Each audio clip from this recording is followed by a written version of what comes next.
মা অনেকক্ষণ হয়েছে, আর আর নয়, আর চরণ বন্দনা করতে হবে না বাবা। হ্যাঁ, তুমি প্রভুর চরণ বন্দনা করছো, এতে আমি খুব খুশি।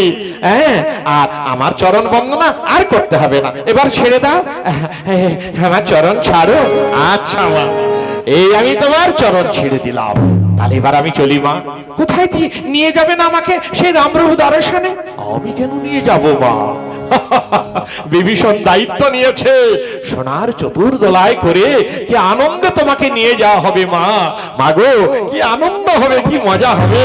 হ্যাঁ, আর তুমি যে সেখানে বাবার বামে তুমি যে বসবে বা দাঁড়াবে, না না, দাঁড়াতে আমরা দেব না, আমরা ওই ফুল তুলে ফুলের ওই আসন তৈরি করব, ফুলের আসন তৈরি করে সেই আসনে তোমাদের বসাবো, আর ফুলের মালা দিয়ে সাজাবো।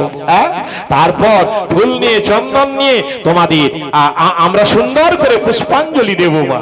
মা, এগুলি তো আয়োজন করতে হবে মা। মা, আমি আমি আমি তাহলে চলি মা। দাও মা, দাও পদধূলি। জয় সীতা মা, জয় জয় রাম, জয় সীতারাম, জয় সীতারাম।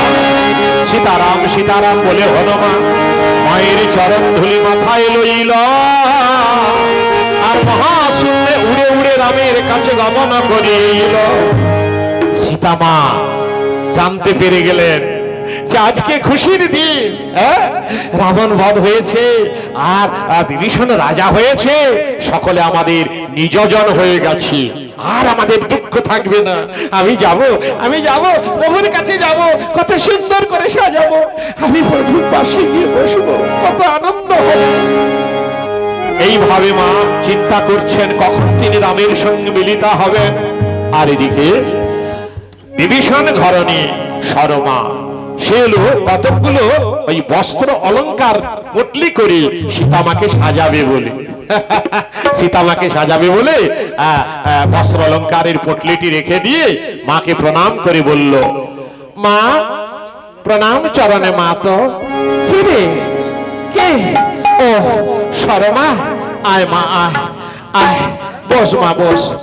ভালো আছিস তো? মা, আমি নিশ্চয়ই ভালো আছি মা। মা, আমার একটা আনন্দের কথা শুনেছিস? রাবণ বধ হয়ে গেছে তো সকলে জানিস, কিন্তু হনুমান সংবাদ দিয়ে গেল আজই যাব আমি রাম দর্শনে। আজ আমার কি আনন্দের কথা, তুই শুনেছিস? মা, আমি সবই শুনেছি মা। মাগো, রাম দর্শনে যাবে, এ তো আনন্দ হওয়ারই কথা, কিন্তু আমি তো তোমাকে যেতে দেব না মা। সে কি মা সরমা, আমি আমার প্রাণনাথের বামে গিয়ে বসবো, তুই আমাকে যেতে দিবি না কেন মা?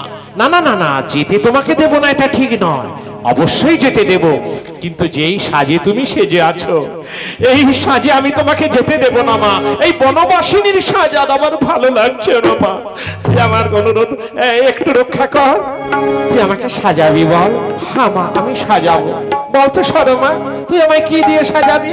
কেন, জগতের নারীগণ যেই সাজে সাজে আমি সেই দিয়ে আমি সাজাবো?